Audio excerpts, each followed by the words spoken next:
Hello friends, പത്രമാറ്റിൻ്റെ പുതിയ എപ്പിസോഡിലേക്ക് എല്ലാവർക്കും സ്വാഗതം. അപ്പം നവ്യ കുഞ്ഞിനെയും കൊണ്ട് ഇങ്ങനെ റൂമിലേക്ക് വരുവാണ് കേട്ടോ. രാത്രി മൊത്തം കുഞ്ഞിങ്ങനെ ഭയങ്കര കരച്ചിലായതുകൊണ്ട് നേരത്തെ ഇങ്ങനെ ഉറങ്ങാനൊന്നും പറ്റിയില്ല. അപ്പോൾ അതുകൊണ്ട് തന്നെ റൂമിലേക്ക് ഇങ്ങനെ വരുമ്പോൾ അബി കിടന്ന് സുഖമായിട്ട് ഉറങ്ങുന്നത് കാണുമ്പോൾ ദേഷ്യം വരും കേട്ടോ നവ്യയ്ക്ക്.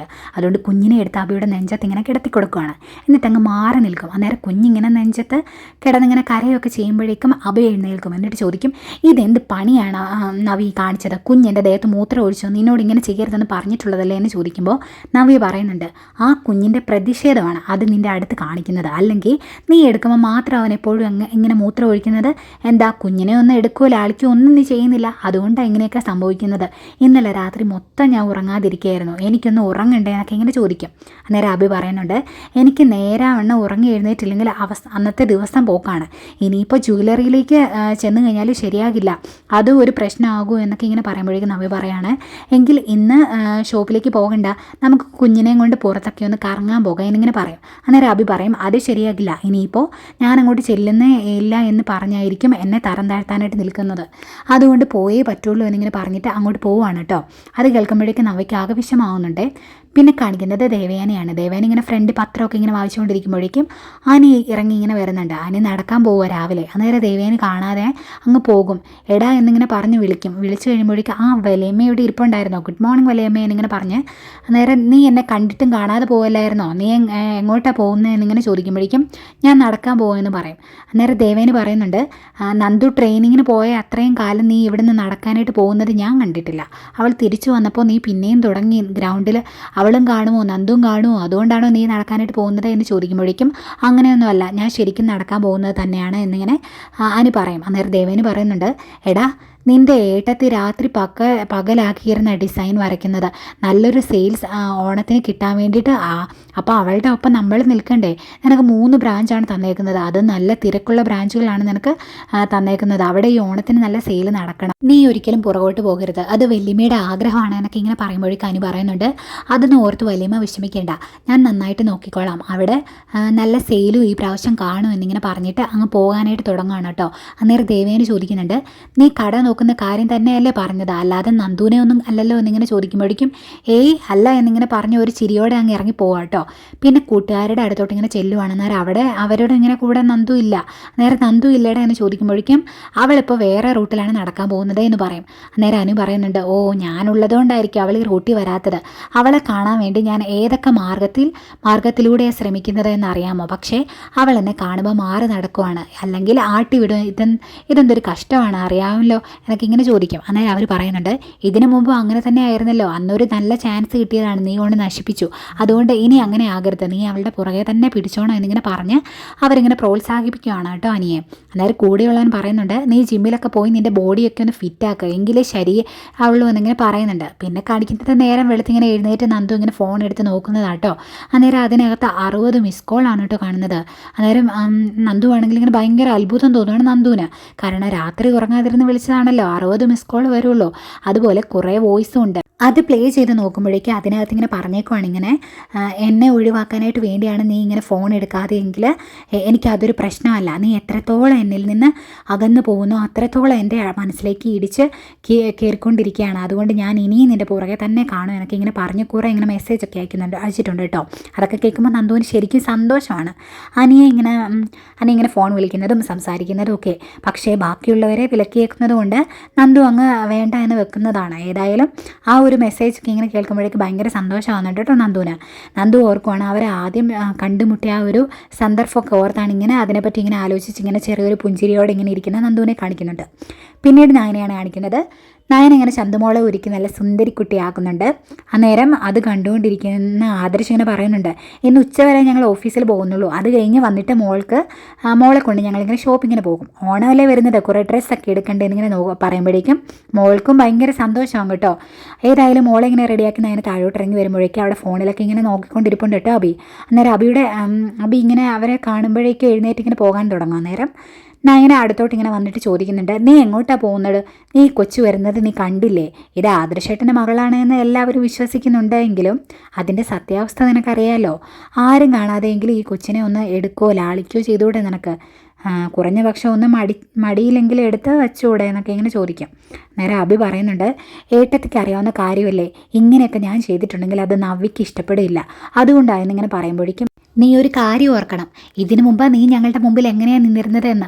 സത്യങ്ങളെല്ലാം ഞങ്ങൾ വിളിച്ചു പറഞ്ഞതിന് ശേഷവും നിൻ്റെ ഈ പരിപാടിയൊന്നും നടക്കില്ല. കുഞ്ഞിനെ ഇടയ്ക്കൊന്ന് എടുക്കുകയോ ലാളിക്കുകയോ ഒക്കെ ചെയ്യണം, നീ ഒന്ന് കുഞ്ഞിനെ എടുത്തേ എന്നിങ്ങനെ പറയുകയാണ്. അന്നേരം വേറെ നിവൃത്തിയില്ലാതെ അഭിയാണെങ്കിൽ കുഞ്ഞിനെ ഇങ്ങനെ എടുക്കും കേട്ടോ. അന്നേരം നയനയാണ് പറയുന്നുണ്ട്, നീ കുറച്ച് നേരം കുഞ്ഞിനോട് സംസാരിച്ചുകൊണ്ടൊക്കെ അങ്ങ് ഇരിക്കുക, അതിനെ കരയിപ്പിച്ചേക്കരുത് കേട്ടോ, അങ്ങനെ കരയിപ്പിച്ചിട്ടുണ്ടെങ്കിൽ അതിലേറെ നിനക്ക് കരയേണ്ടി വരുമോ എന്നിങ്ങനെ പറഞ്ഞിട്ടാണ് നയന അങ്ങോട്ട് പോകുന്നത്. നയന അങ്ങ് പോയി കഴിയുമ്പോഴേക്കും അങ്ങോട്ടേക്ക് ജലജ വരുവേ. അന്നേരം ജലജ ചോദിക്കുന്നുണ്ട്, നീ എന്തിനാടെ ഈ കൊച്ചിനെ എടുത്തത് എന്നിങ്ങനെ ചോദിക്കും. അന്നേരം ഇതൊരു കുഞ്ഞു കൊച്ചല്ലേ അമ്മേ, ഒന്നുമില്ലെങ്കിൽ എൻ്റെ ആദർശേട്ടൻ്റെ മകളല്ലേ, അതിനെ എടുത്തുവെന്ന് ഓർത്ത് എന്താ കുഴപ്പമെന്ന് ചോദിക്കുമ്പോഴേക്കും, ഓ നിനക്കിപ്പോൾ എന്താടാ ഇത് കൊച്ചു കുഞ്ഞല്ലേ, ആദർശേട്ടൻ്റെ കുഞ്ഞല്ലേ എന്നൊക്കെ ഇങ്ങനെ തോന്നി തുടങ്ങിയത്, അതൊന്നും എനിക്ക് അറിയണമല്ലോ, നിൻ്റെ മാറ്റം ഞാൻ ശ്രദ്ധിക്കുന്നുണ്ട് എന്നൊക്കെ ഇങ്ങനെ പറയുമ്പോഴേക്കും അഭി പറയുന്നുണ്ട്, അമ്മേ ഇത് വലിയ പ്രശ്നമൊന്നും ആക്കണ്ട, ആരോടും പറയാൻ വേണ്ട എന്നിങ്ങനെ പറഞ്ഞിട്ട് കുഞ്ഞിനെ ഇങ്ങനെ കൊണ്ട് മുകളിലേക്ക് പോവുകയാണ് കേട്ടോ. എന്നിട്ട് റൂമിൽ വന്ന് നോക്കുവാണ് പയ്യെ ഇങ്ങനെ നവ്യുണ്ടോ എന്ന്. നവ്യയില്ല എന്നറിയുമ്പോഴേക്കും ഭയങ്കര ആശ്വാസം. പയ്യെ ഇങ്ങനെ മോനിങ്ങനെ തൊട്ടിൽ കിടക്കുന്ന കളിക്കുന്നുണ്ട് കേട്ടോ, അവൻ്റെ അടുത്തോട്ട് ഇങ്ങനെ നിർത്തും. അന്നേരം മോൾക്ക് ഭയങ്കര സന്തോഷമാണ്, കളിപ്പാട്ടമൊക്കെ ഇങ്ങനെ എടുത്ത് ഇങ്ങനെ കളിപ്പിച്ചുകൊണ്ടിരിക്കുകയാണ്. ഈ സമയം ജലജ നവ്യയുടെ അടുത്തോട്ട് ചെല്ലുന്നുണ്ട്. എന്നിട്ട് പറയുന്നുണ്ട്, ഞാൻ ഇങ്ങോട്ട് വരുമ്പോൾ അവൻ ആ ചന്തുവിനെ എടുത്തിങ്ങനെ ആ കൊച്ചിനെ എടുത്തിങ്ങനെ കളിപ്പിച്ചുകൊണ്ടിരിക്കുകയായിരുന്നു, അവനിപ്പോൾ നല്ല മാറ്റമുണ്ട്, നീ ഇവിടെ ഫോൺ നോക്കിക്കൊണ്ടിരുന്നോ, ഇതൊന്ന് ശ്രദ്ധിക്കേണ്ട എന്നിങ്ങനെ പറയുമ്പോഴേക്കും നവ്യ പറയുന്നുണ്ട്, അവൻ്റെ മാറ്റമൊക്കെ ഞാൻ ശ്രദ്ധിക്കുന്നുണ്ട്, അവനിപ്പോൾ പേടിയാണ്, അവന് ഇനിയും ജ്വല്ലറിയിലെ തരം താഴ്ത്തിയാലോ അല്ലെങ്കിൽ ജോലിയിൽ നിന്ന് പറഞ്ഞു വിട്ടാലോ എന്നൊക്കെ ഇങ്ങനെ, അതുകൊണ്ട് ആദർശേട്ടൻ്റെ മോളെ സ്നേഹിക്കാൻ അവൻ ശ്രമിക്കുന്നുണ്ട് എന്നൊക്കെ ഇങ്ങനെ പറയും. അന്നേരം ജലജ പറയുന്നുണ്ട്, അതത്ര നല്ല ശീലമൊന്നുമല്ല, അതിപ്പോഴേ നിർത്തിയില്ലെങ്കിൽ നിനക്ക് തന്നെയായിരിക്കും ബുദ്ധിമുട്ട്, അങ്ങനെ അവൻ പേടിച്ച് നിൽക്കേണ്ട കാര്യമൊന്നുമില്ലല്ലോ, എൻ്റെ പേരക്കുട്ടിയേക്കാൾ കൂടുതലായിട്ട് ആ പെൺകൊച്ചിനെ ഈ വീട്ടിൽ സ്ഥാനം കൊടുക്കുന്നത് തന്നെ എനിക്കിഷ്ടമല്ല, അതുകൊണ്ട് നീ ഇത് അനുവദിച്ച് കൊടുക്കരുത് എന്നൊക്കെ ഇങ്ങനെ പറഞ്ഞിട്ട് എരി കയറ്റി വിടുവാണ് കേട്ടോ നവ്യനെ. നവ്യ ഞാനൊന്ന് പോയി നോക്കട്ടെ എന്ന് പറഞ്ഞാൽ അവിടെ നിന്ന് പോരുന്നുണ്ട്. നവ്യ റൂമിലേക്ക് വരുമ്പോഴേക്കും കൊച്ചിങ്ങനെ ചന്തുമോളെ ഇങ്ങനെ കളിപ്പിച്ചുകൊണ്ടിരിക്കുകയെന്നല്ലേ കാണുന്നത്. അന്നേരത്തേക്കും ദേഷ്യം വന്നിട്ട് അബി എന്നിങ്ങനെ പറഞ്ഞ് ഉറക്കെ വിളിക്കുകയാണ്. അബി ഇങ്ങനെ കൊച്ചിനെ ഞെട്ടി ഇങ്ങനെ പോകും കേട്ടോ. എന്നിട്ട് അകത്തേക്ക് കയറി വന്നിട്ട് മോളോട് ചോദിക്കുന്നുണ്ട്, ചന്തുമോളോട് ചോദിക്കുകയാണ്, നീ ആരോട് ചോദിച്ചിട്ടായി റൂമിലോട്ട് കയറി വന്നത്, ഈ റൂമിൽ കയറരുതെന്നും എൻ്റെ കുഞ്ഞിനെ കളിപ്പിക്കരുതെന്നും നിന്നോട് ഞാൻ 100 പ്രാവശ്യം പറഞ്ഞിട്ടുള്ളതല്ലേ, ഇറങ്ങി പോടി മുറിയിൽ നിന്ന് എന്നിങ്ങനെ പറയും. അന്നേരത്തേക്ക് അഭി ചോദിക്കുന്നുണ്ട്, അതൊരു കൊച്ചു കുട്ടിയല്ലേ, നീ എന്തിനാ ഇങ്ങനെ അതിനെ വഴക്ക് പറയുന്നത് എന്ന് ചോദിക്കുമ്പോഴേക്കും, ഇതൊരു കൊച്ചുകുട്ടിയാണ്, ആദർശേട്ടൻ്റെ കൊച്ചാണെന്നൊക്കെ നിനക്ക് എപ്പം മുതലാണ് തോന്നി തുടങ്ങിയത്, അമ്മേനോട് പറഞ്ഞു നീ അങ്ങനെ പറഞ്ഞു എന്ന്, അങ്ങനെ ഇപ്പോൾ നീ ഇവളെ അങ്ങനെ അങ്ങ് കാണണ്ട, സ്നേഹിക്കേണ്ട, അതൊന്നും എനിക്കിഷ്ടമല്ല എന്നിങ്ങനെ പറയും. എന്നിട്ട് മോളോട് പിന്നെ ഇങ്ങനെ ചോദിക്കും, നിന്നോട് ഇറങ്ങിപ്പോകാനല്ലേ പറഞ്ഞത്, എന്നെ നോക്കിക്കൊണ്ടിരിക്കുക, അടി ഒരെണ്ണം വെച്ച് തരും, ഞാൻ നല്ല കാര്യം പറഞ്ഞേക്കാം, ഇറങ്ങിപ്പോടി എന്നിങ്ങനെ പറഞ്ഞുകൊണ്ട് മോൾ ഇങ്ങനെ കരഞ്ഞുകൊണ്ട് ഇറങ്ങി പോവാണ് കേട്ടോ. അന്നേരം നവി ഇങ്ങനെ പറയുന്നുണ്ട്, നിൻ്റെ മാറ്റം ഞാൻ ശ്രദ്ധിക്കുന്നുണ്ട്, നീ എന്തിനാ അവരെയൊക്കെ ഇങ്ങനെ പേടിക്കുന്നത്, അതിൻ്റെ ആവശ്യമൊന്നുമില്ല എന്നിങ്ങനെ പറയുമ്പോഴേക്കും അഭി പറയുന്നുണ്ട്, ഞാൻ ഇങ്ങനെയൊക്കെ ചെയ്തില്ലെങ്കിൽ ഇനിയും എന്നെ തരം താഴ്ത്തും, എൻ്റെ ജോലിയും പോകും, അതുകൊണ്ടാണ് ഞാൻ ഇങ്ങനെ നിൽക്കുന്നത് എന്നിങ്ങനെ പറയുമ്പോഴേക്കും നവ്യ പറയുന്നുണ്ട്, അതെനിക്കിഷ്ടമല്ല, ഇനി മേലെ നീ കൊച്ചിനെ സ്നേഹിച്ചേക്കരുത്, അതിനെ തൊടുക പോലും ചെയ്യരുത് എന്നിങ്ങനെ പറയുമ്പോഴേക്കും ഞാൻ നോക്കട്ടെ എന്നിങ്ങനെ പറയാവേ. അന്നേരം നോക്കട്ടെ എന്നോ, ഞാനൊരു കാര്യം പറഞ്ഞേക്കാം, നീ ആ പെൺകൊച്ചിനെ തൊടുവോ അതിനെ ലാളിക്കുകയോ ഒക്കെ ചെയ്തിട്ടുണ്ടെങ്കിൽ എൻ്റെ സ്വഭാവം മാറും, നീ തൊട്ടു പോകരുത് അവളെ, അത് ഞാൻ സമ്മതിച്ചു തരില്ല എന്നിങ്ങനെ പറയുവാണ് കേട്ടോ. അന്നേരത്തേക്ക് അബി ശരി സമ്മതിച്ചു എന്നിങ്ങനെ പറഞ്ഞിട്ട് മോനെ ഇങ്ങനെ കളിപ്പിക്കാനായിട്ട് ചെല്ലുവാണ് കേട്ടോ. എടുക്കാൻ തുടങ്ങുമ്പോഴേ വേണ്ട, അവളെ തൊട്ട കൈ കൊണ്ട് നീ എൻ്റെ കൊച്ചിനെ തൊടുവൊന്നും വേണ്ട, അങ്ങ് മാറി നിൽക്കുക എന്നിങ്ങനെ പറഞ്ഞിട്ട് മോനെ ഇങ്ങനെ എടുത്ത് അബിനെ ഇങ്ങനെ തള്ളി മാറ്റിയിട്ട് അങ്ങ് മാറി നിൽക്കുവാണ് കേട്ടോ ദേഷ്യത്തോടെ നവ്യ. ഇത് കണ്ട് ചെറിയൊരു പേടിയൊക്കെ വരുന്നുണ്ട് അബിക്ക്. ഏതായാലും മോളിങ്ങനെ കരഞ്ഞുകൊണ്ട് താഴോട്ട് ഇങ്ങനെ ഇറങ്ങി വരുന്ന ആദർശ്, എന്താ മോളെ എന്താ പറ്റിയത് എന്ന് ചോദിക്കും. അന്നേരത്തേക്ക് നവ്യ അങ്ങോട്ട് വരും. എന്നിട്ട് എന്താ മോള് കരയുന്നതെന്ന് ചോദിക്കുന്നതാണ്. അപ്പോഴേക്കും തുള്ളിച്ചാട് നവ്യ അങ്ങോട്ട് വരും. എന്നിട്ട് കാര്യം ഞാൻ പറയാം, ഇവളോട് എൻ്റെ മുറിയിൽ കയറരുത്, എൻ്റെ കുഞ്ഞിനെ കളിപ്പിക്കരുത് എന്ന് ഞാൻ 100 വട്ടം പറഞ്ഞിട്ടുള്ളതാണ്.